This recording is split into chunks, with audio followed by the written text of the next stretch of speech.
Hi again, everyone. I'm Ollie Matthews. This is the Narcissistic Resistance, and this resistance video is sponsored by contribution from Renee. And here's her story. Dear Ollie, thank you so much for your YouTube channel. I've been watching your videos for the last several years. I keep coming back to your videos because they lift me up and because you give me permission to be angry and to talk about it instead of just forgiving my abusive mother and moving on. I will send a donation along with this letter to you. I wanted to write to you because October seems to be the time when I always come back to your site to refresh my mind and to reassure myself that going no contact with my narcissistic mother 10 years ago was the best thing I ever did for my well-being. She usually starts contacting me in October every year because my birthday is in November. And then the holidays after that. I'm turning 50 years old this year, and I'm still working through the damage she has done to me emotionally, mentally, and spiritually. While I have made great strides in reclaiming my physical health, I still struggle daily with reclaiming my emotional and mental health. I am still struggling with feelings of I'm a bad person, a bad woman, a bad daughter, and I'm not valuable, important, or lovable, and I will never be good enough no matter how hard I try. Every day I still have to remind myself that I do have value and I am not worthless. I still have lots of anger that I am working through. Frankly, I am not sure my anger will ever go away. I still feel robbed. I could write a whole series of essays about what my mother has done to me, to my brother, my father, my grandmother, my grandfather, to my uncles and aunts and other members of our family, to my friends and my boyfriends, and to her own friends and acquaintances, and to her own boyfriends. Nobody in our immediate family speaks to her anymore. Both of her children have gone no contact with her, and she is not allowed to see my brother's children. My uncles, aunts, and most of my cousins do not speak to her.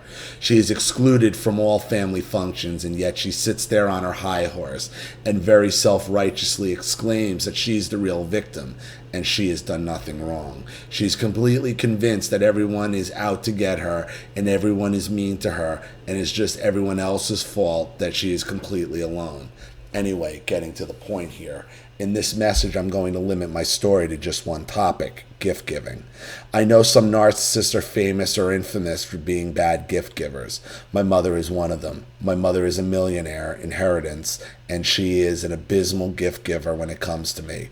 When it comes to my birthday and Christmas in particular, my mother has two styles of giving gifts. She will either give me a bunch of unwrapped, the price tags still on everything, stuff from the dollar store along with half-eaten bags of candy and half-used bottles of shampoo, hand lotion, and makeup that she doesn't want or use anymore. Or she will spend hundreds or even thousands of dollars for things that only she likes, and I am given no choice but to like it too. She does not see me as an individual person. She figures that if she likes something, then it only stands to reason that I will like it too.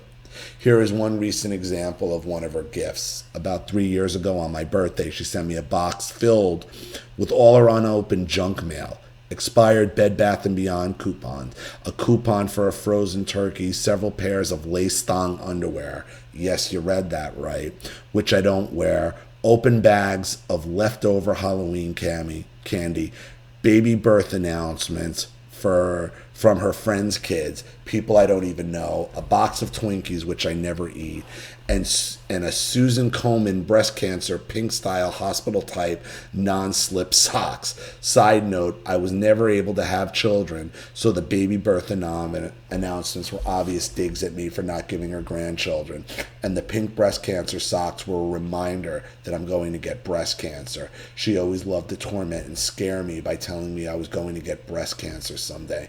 Why do you have any contact with this woman? If everybody else in your family is cut off this monster, why haven't you? Christmas is never fun with my mother either. One Christmas in particular that I remember was many years ago when my brother and I were in our mid-20s. My brother had decided to just spend Christmas together at my place instead of going to our mother's house. We just needed a break from her. A few days before Christmas, a large box was delivered from her to my apartment.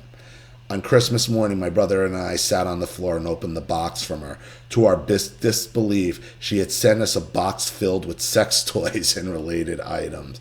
She sent me a vibrator and called it a lifesaver, lubricant, and some crotchless underwear.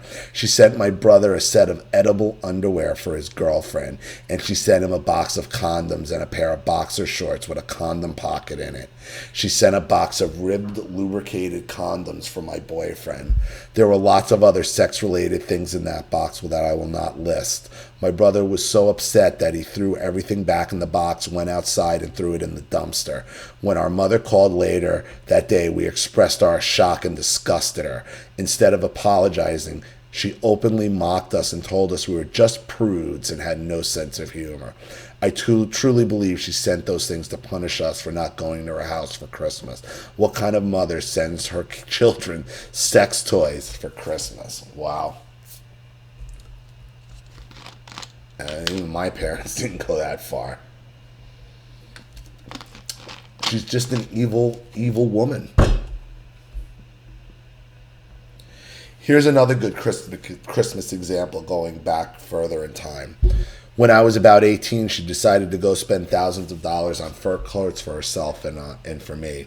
I'm not the kind of person who would ever wear a fur coat, nor have I ever been. She bought herself a full-length mink with a silver fox collar, and she bought me this absolutely humongous coat with 3 different types of fur on it.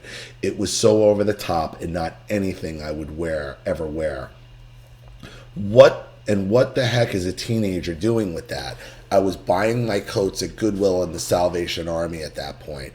I didn't want the coat, and I told her so. She became enraged and told me she couldn't take it back because she had it personalized. Inside the coat was sewn my name and "Love Mom." She accused me of being ungrateful. She yelled at me and shamed me. She made me feel bad and guilty for not wanting to wear the fur coat and not appreciating the fact that she had spent thousands of dollars on a gift for me. Everything was my fault. She probably bought it for herself. She bought it for herself. All gifts from the narcissist come with strings. And there's no gift that doesn't have a meaning or doesn't have a string attached to it. So whether it's a shitty box of sex toys, that has a purpose, or a mink coat to keep for herself, it all has strings. And it's misery. I don't know why you deal with her at all.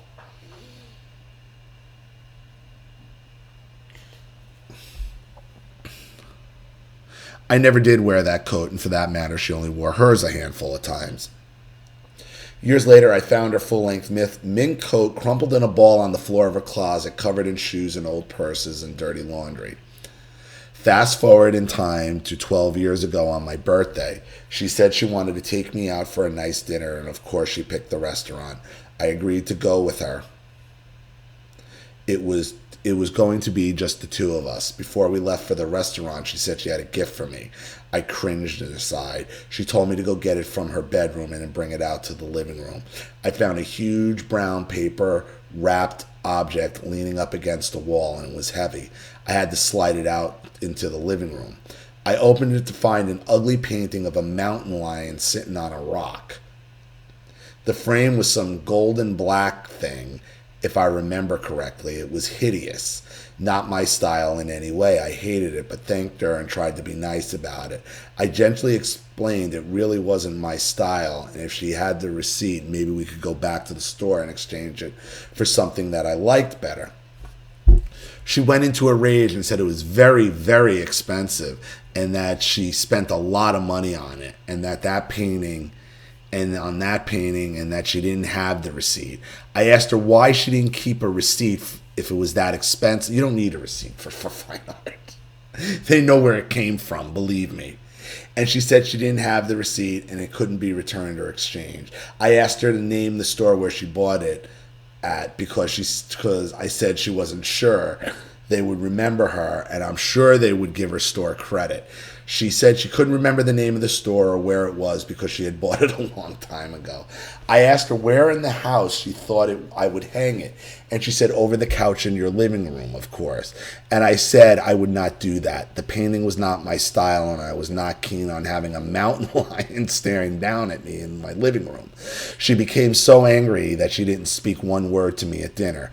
We sat in silence the entire time while she scowled at me. She ruined my birthday again. She also refused to speak to me the entire next day. I was a bad, ungrateful, selfish person and daughter for not loving and appreciating her very, very expensive gift. So I got the cold shoulder from her. And they will spend a lot of money on you if it's something you don't want. Because then they look how much money I spent on you. It's all calculated. It's all plans, because all gifts from the narcissist have strings. Then the following Christmas is the one I will never forget. It is the one that sent me running back into therapy because it damaged me so much. She had me sit on the couch in her living room and open presents for almost 2 hours. So much garbage and things I don't like and would never use. Sounds like my Christmases.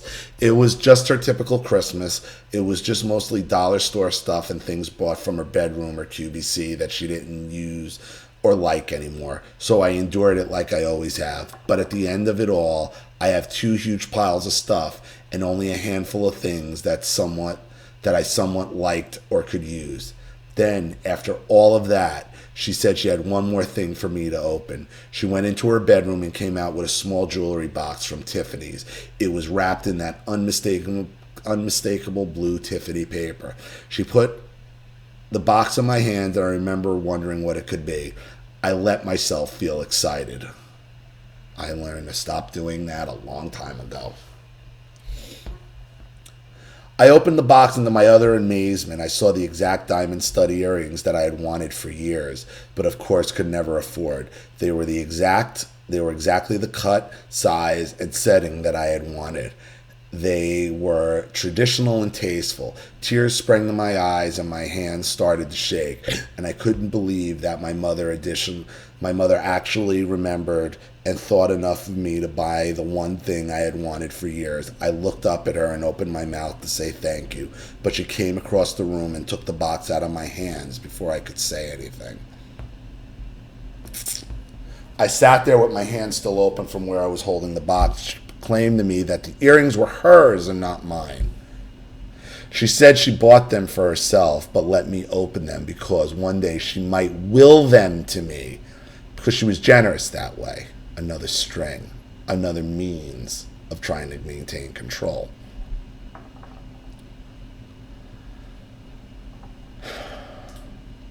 I was so stunned I couldn't even respond. She took the earrings back into her bedroom, and I didn't see them again until the following February when my grandmother died. Why didn't you just get up and punch her dead in the face? I asked my mother if I could wear them to the funeral, and she agreed. When I took them off, I put them back in the box and put the box back in her dresser where I found them. I never saw those beautiful earrings again. The following November, I asked if I could wear them for my birthday, and she told me they were gone. She told me that my cat had knocked them into the garbage can next to her bed, and she was unable to find them. She actually blamed my cat. My cat does not jump on furniture, but I asked her if she saw my cat knock them into the can. Why didn't she retrieve them from the can? She said she tried but couldn't find them and they were gone, so there was nothing to talk about anymore. She said it was funny she said that it was my cat's fault that they were gone, and that was that. I couldn't believe that she would say that shit to me with a straight face. How do you respond to such craziness? Please be my guest. Comment away. I can't believe you talked to her after she took the things out of your hands. But to begin with,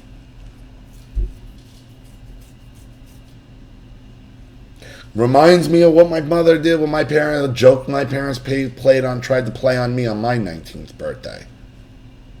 When they had my mother's sister, my Aunt Ginny, bring over my uncle's brand new Nissan 300ZX and park it in the driveway on my 19th birthday, so I would think it was mine when I woke up.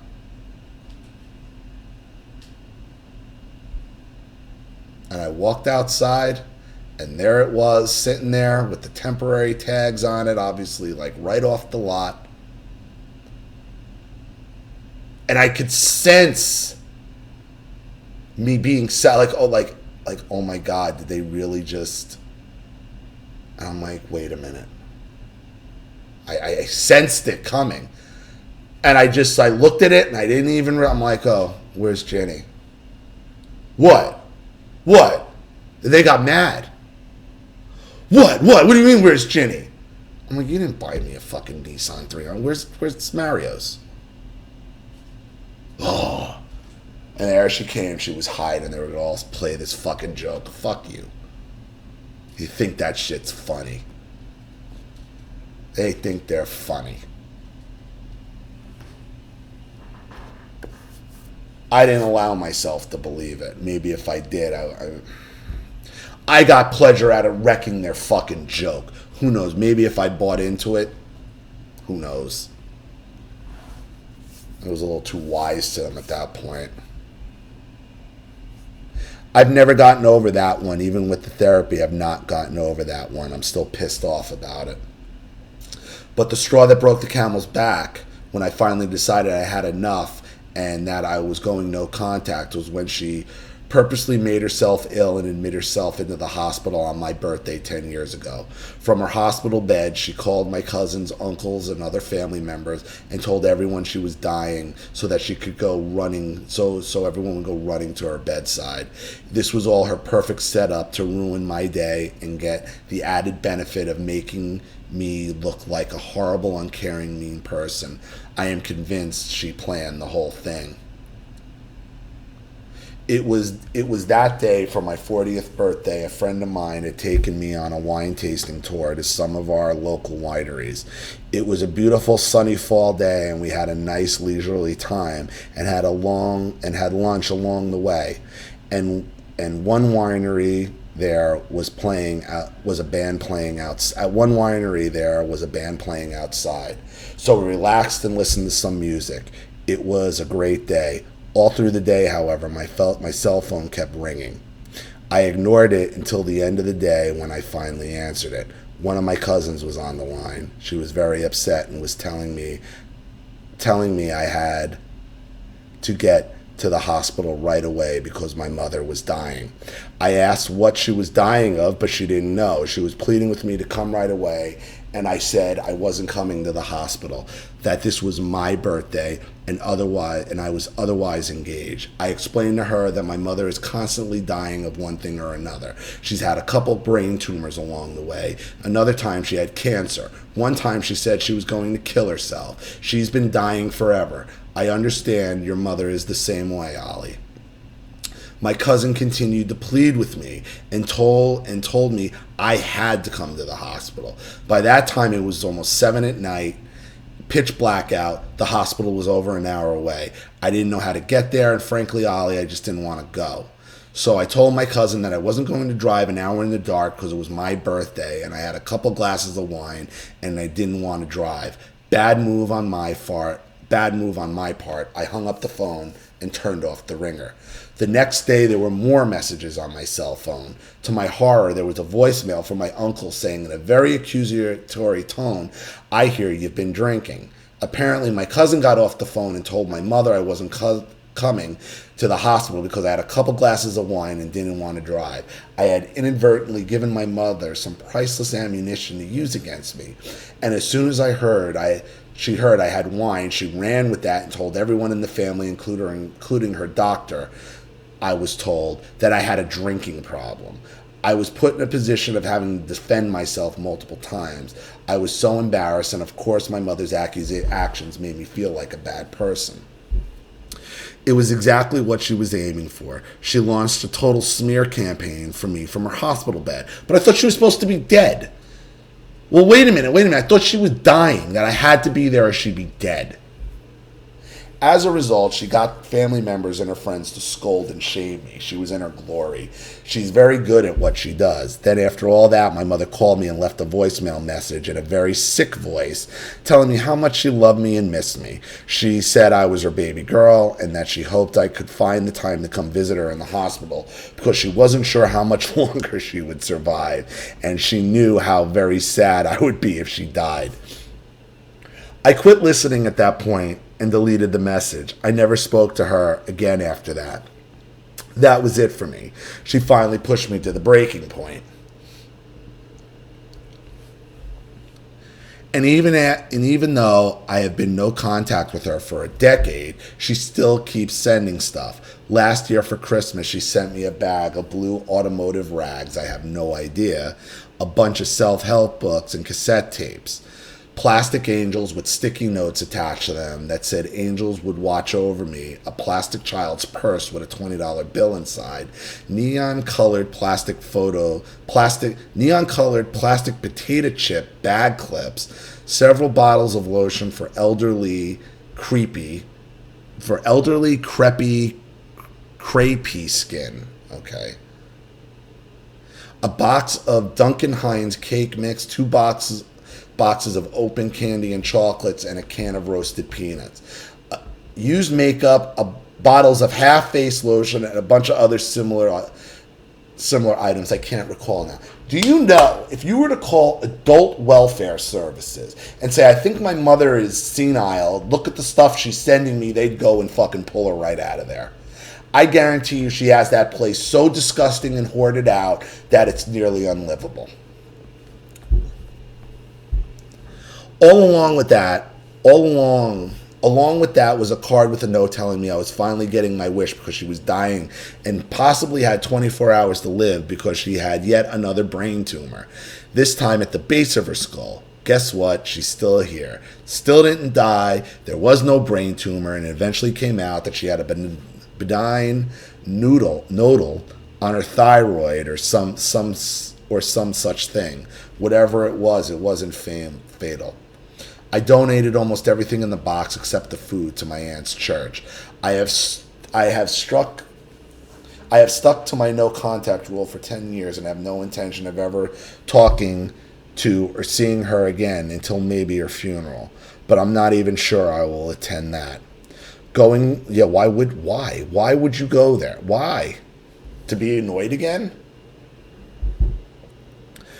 Going no contact was not easy. For almost a year, she had all her friends, some family members, co-workers, complete strangers, nurses, even her cat's veterinarian, and her nail salon lady calling me, leaving me messages how I needed to help my mother because I'm her daughter. It got so bad that I eventually turned the ringer off my phone permanently.